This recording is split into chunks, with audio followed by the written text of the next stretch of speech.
एक कदम ईश्वर की ओर। उत्पत्ति प्रकरण 111वां सर्ग। यत्न से अभिमत वस्तु के तथा अहंता ममता के त्याग का और चित्त पर विजय पाने के उपाय का तथा चित्त की एकाग्रता का वर्णन। श्री वशिष्ठ जी ने कहा, श्री रामचंद्र जी, मैं इस चित्त रूपी महाव्याधि की चिकित्सा की महौषधि को आपसे कहूंगा, जो स्वाधीन है, अवश्य पुरुषार्थ को सिद्ध करती है, बड़ी मीठी और अव्यर्थ है। सुनिए। प्रिय बाह्य विषय का परित्याग कर एकमात्र आत्माकार वृत्ति धारा रूपी अपने ही पौरुष प्रयत्न से चित्त रूपी वेताल पर शीघ्र विजय प्राप्त की जाती है। अभिमत वस्तु का त्याग करता हुआ जो पुरुष राग आदि चित्त की व्याधि से रहित होकर रहता है, वह मन को इस प्रकार जीत ही चुका जिस प्रकार की सुंदर दांत वाला हाथी खराब टूटे फूटे दांत वाले हाथी को जीत लेता है। आत्म मात्राकार वृत्ति धारा रूपी प्रयत्न से चित्त रूपी बालक की राग चपलता आदि रोगों के प्रतिकार द्वारा रक्षा की जाती है। वह अवस्तु से हटाकर वस्तु में यानी तत्व में लगाया जाता है और बोधित किया जाता है। हे मननशील श्री रामचंद्र जी, आप चिंता रूपी अग्नि में तपाए गए मन रूपी लोहे को शास्त्राभ्यास और सत्संग से धीर तथा संताप रहित मन रूपी लोह शस्त्र से काट डालिए। जैसे बालक लाड़ प्यार और भय से किसी प्रयत्न के बिना इधर उधर जहाँ चाहो वहाँ लगाया जा सकता है, वैसे ही चित्त भी शम दम आदि उपायों से जिधर चाहो उधर लगाया जा सकता है। इसीलिए चित्त पर विजय प्राप्त करने में कौन सी कठिनाई है। उत्तर काल में अभ्युदय रूप फल देने वाले समाधि के अभ्यास रूप कर्म में लगे हुए मन को पुरुष अपने पुरुष प्रयत्न से ही चिदात्मा के रूप से एकता को प्राप्त कराए। जिसको अपने अभिष्ट वस्तु के विषय में वैराग्य वृत्ति मुश्किल हो गई हो, जो अपने अधीन और परम हितकर है, उस पुरुष रूपी कीड़े को धिक्कार है। अपनी वृत्ति से अरमणीय वस्तु की परम रमणीय ब्रह्म रूप से भावना करके जैसे कोई बड़ा नामी पहलवान बच्चे को अनायास पछाड़ देता है, जीत लेता है, वैसे ही मन पर अनायास विजय प्राप्त की जा सकती है। अपने पौरुष प्रयत्न से शीघ्र ही मन पर विजय प्राप्त की जा सकती है। चित्त रहित पुरुष, जिसका चित्त स्वतंत्र नहीं है, वह पुरुष प्रयास के बिना शीघ्र ही ब्रह्म में पैर रखता है, यानी ब्रह्म को प्राप्त करता है। जो लोग केवल अपने चित्त का निग्रह नहीं कर सकते, जो कि स्वाधीन और सहज साध्य है, वे पुरुषों में गीधड़ है, उनको बार बार धिक्कार है। एकमात्र अपने पौरुष से प्राप्त होने वाले अपने अभिष्ट का परित्याग रूपी मन के निग्रह मात्र के बिना शुभ गति नहीं है। एकमात्र मन के मनन से प्राप्त होने वाले आत्म तत्व साक्षात्कार के स्वराज्य सुख के विरोधी मोह आदि शत्रुओं से रहित अतएव अचल अनादि अनंत स्वराज्य की इसी जीवन मुक्त देह में आप निशंक होकर प्रतिज्ञा कीजिए। अपने अभिष्ट मोक्ष सुख का निवेदन करने वाले प्रधान साधन रूप मन के निग्रह के बिना गुरुपदेश, शास्त्राभ्यास, मंत्र आदि साधन तृण के तुल्य असार है। यहाँ गुरुपदेश, शास्त्राभ्यास आदि की निंदा में तात्पर्य नहीं है, किंतु मन के शमन की स्तुति में तात्पर्य है। श्री राम, जब संकल्प परित्याग रूप तीक्ष्ण शस्त्र से मूल के साथ चित्त का उच्छेद हो गया, तभी पुरुष सर्वस्वरूप सर्वव्यापी शांत ब्रह्म हो जाता है। अपने संवेदन द्वारा इस संकल्प रूप अनर्थ का निग्रह होने पर, तदनंतर शांति आदि साधनों से संपन्न जीवन मुक्ति होने पर अधिकारी पुरुष के शरीर में कौन क्लेश है, अर्थात कुछ नहीं है। हे रामचंद्र जी, मूढ़ पुरुषों से संकल्प से कल्पित दैव का अनादर कर पुरुषार्थ रूप आत्म संवेदन से अपने चित्त को अचित्त बना दीजिए, यानी संकल्प विकल्प रहित बना दीजिए। चित्त को बहुत काल तक उस किसी एक महापदवी को यानी ब्रह्म रूपता को प्राप्त हुआ बनाकर पीछे साक्षात्कार वृत्ति से आविर्भूत हुई चिति से मन के साथ अविद्या का बोध होने से चिद से भक्षित करके चित्त से भी पर परिपूर्ण चिन्मात्र रूप हो वो, यह अर्थ है। पहले आप चिन्मात्र भावना से युक्त होइए। चिन्मात्र भावना की स्थिरता के लिए अति सावधान बुद्धि से युक्त होइए। तदनंतर चित्त से ग्रस्त करके किसी प्रकार की व्याकुलता से रहित होकर चित्त से पर आत्मा का धारण कीजिए। परम पौरुष का अवलंबन करके चित्त को अचित्त बनाकर उस महापदवी को यानी पर ब्रह्म रूपता को प्राप्त होइए जहाँ पर नाश नहीं होता है।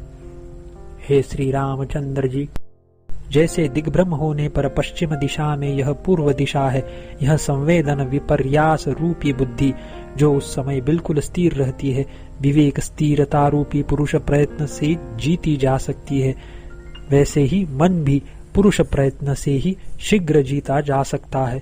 उद्वेग न होना राज्य आदि संपत्ति का कारण है।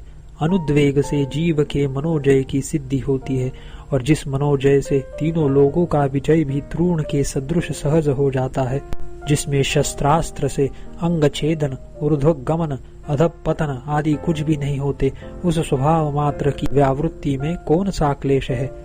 जो नराधम अपने मन के निग्रह में भी समर्थ नहीं है, वे व्यवहारावस्थाओं में कैसे व्यवहार करेंगे। मैं पुरुष हूँ, मैं मरा हूँ, मैं उत्पन्न हुआ हूँ और मैं जीता हूँ इत्यादि को दृष्टियां चपल चित्त की असत ही उदित हुई वृत्तियां प्रतीत होती है। यहाँ पर न कोई मरता है न उत्पन्न होता है। मन अपने मरण और अपने लोक गमन की स्वयं कल्पना करता है। इस लोक से मन परलोक में जाता है और वह अन्य रूप से स्फुरित होता है। वे मरण और परलोक गमन जब तक मोक्ष नहीं होता तब तक मन को प्राप्त होते हैं। इसलिए पुरुष को मरण का भय कैसे। इस लोक में इस लोक के रूप से मन विचरण करे और परलोक में परलोक रूप से विचरण करे। इसलिए जब तक मोक्ष न हो तब तक चित्त ही तत्त रूप से विद्यमान कहते हैं। इस संसार का चित्त से अतिरिक्त रूप नहीं है। लोग, भाई, सेवक आदि के मरने पर व्यर्थ शोक करते हैं। वह निर्विकार अपने चैतन्य से पृथकभूत अपना चित्त ही है, ऐसा मेरा निश्चय है। अन्य सत्ता निरपेक्ष सत्ता वाले, यानी जिसकी सत्ता किसी अन्य सत्ता की अपेक्षा नहीं करती, सबके हितकारी, माया रूपी मलिनता से रहित, सब प्रमाणों में सर्वश्रेष्ठ प्रमाण रूप श्रुति द्वारा बोधित परमात्मा में चित भाव मात्र से परिशेष रूप चित्त के उपशमन के सिवा मुक्ति का दूसरा उपाय ही नहीं है। इस बात का ऊपर के स्वर्ग आदि लोकों में, नीचे के पाताल आदि लोकों में और अनान्य द्वीपों में तत्वदर्शी विद्वानों ने एक बार नहीं अनेक बार विचार कर निश्चय किया है। सर्वश्रेष्ठ प्रमाण रूप श्रुति से बोधित सत्य सर्वव्यापक तथा माया कलंक रहित बोध के हृदय में उदित होने पर मन के विलय मात्र से परम शांति प्राप्त होती है। अत्यंत विस्तीर्ण दहराकाश रूपी ब्रह्मचित में चरम वृत्ति से प्रदीप्त चित रूपी तलवार की धारा से मन को बिना किसी संदेह से मारो। ऐसा करने से मानसिक चिंता आपको बंधन में नहीं डालेगी। यदि अपाततः रम्य से प्रतीत होने वाले स्त्री, पुत्र आदि को अब आपने अरमणीय जान लिया, तब तो चित्त के सब अंग प्रत्यंग निश्चय ही कट गए, ऐसा मेरा विश्वास है। यह दिखाई दे रहा पिता द्वारा उत्पादित देह और यह देह से संबंध रखने वाला घर, खेत आदि जिसका कि पहले पिता ने उपार्जन किया था, मेरा है, ऐसा जो भ्रम है, केवल यही मन का शरीर है। जैसे कोई वस्तु हंसिया से काटी जाती है, वैसे ही यह मन शरीर भावना न करना रूप शस्त्र से काटा जाता है। जैसे शरद ऋतु में आकाश में बिखरे हुए बादल के टुकड़े वायु से उड़ाए जाते हैं, वैसे ही पूर्वोक्त अहम, मम इत्यादि कल्पना न करने से मन उड़ाया जाता है, नष्ट किया जाता है। अपने अधीन, अकठिन यानी अनायास साध्य, अति स्वच्छ असंकल्पन में कौन सा भय है। जहाँ पर शस्त्र, अग्नि, आंधी आदि होते हैं, वहीं पर भय होता है। यह कल्याणकारी है, यह नहीं है। यह बात बालकों तक में प्रसिद्ध है। इसीलिए जैसे कोई विज्ञ पुरुष बालक पुत्र को भले कार्य में लगाता है, वैसे ही पंडित को चाहिए मन को उत्तम कल्याण में लगाए। अक्षय यानी जिसका नाश होना कठिन है। अनवीन यानी अबाल यानी अभिमानी। मन रूप सिंह को जो कि संसार की वृद्धि करता है, जो लोग मारते हैं, वे इस संसार में सबसे बढ़कर उत्कर्ष को प्राप्त होते हैं और अन्य लोगों को भी उपदेश द्वारा निर्वाण पद देने वाले होते हैं। संकल्प रूपी क्लेश से बड़ी भीषण भ्रांति उत्पन्न करने वाली ये विपत्तियां मरुभूमि में मृग तृष्णिका के समान उत्पन्न होती है। भले ही प्रलय काल की वायु बहे, भले ही चारों समुद्र एक हो जाए और भले ही 12 सूर्य एक साथ तपे, पर जिसके मन का शमन हो गया है उस पुरुष की कोई भी हानि नहीं होती है। मन रूपी बीज से सुख दुख और शुभ अशुभ रूपी ये संसार खंड उत्पन्न होते हैं। इन वन खंडों के 7 लोक पल्लव है। हे श्री रामचंद्र जी, आप परमात्मा पद रूप सिंहासन लगाकर एकमात्र संकल्प के अभाव से सिद्ध होने वाले, समग्र सिद्धियां देने वाले असंकल्प रूप साम्राज्य में स्थित होइए। जैसे अंगार के विनाश की इच्छा करने वाले यानी जलते हुए अंगार के विनाश से ताप शांति रूप सुख को चाहने वाले पुरुष को काट को क्रमशः भस्म करता हुआ, अतएव क्षीण होता हुआ अंगार ताप का उपशमन आनंद देता है, वैसे ही क्षीण हो रहा मन क्रमशः अति उत्तम आनंद देता है। यदि मन संकल्पों द्वारा वासना युक्त हो तो अणु के अंदर भी लाखों ब्रह्मांड साफ और अलग अलग दिखाई दे सकते हैं।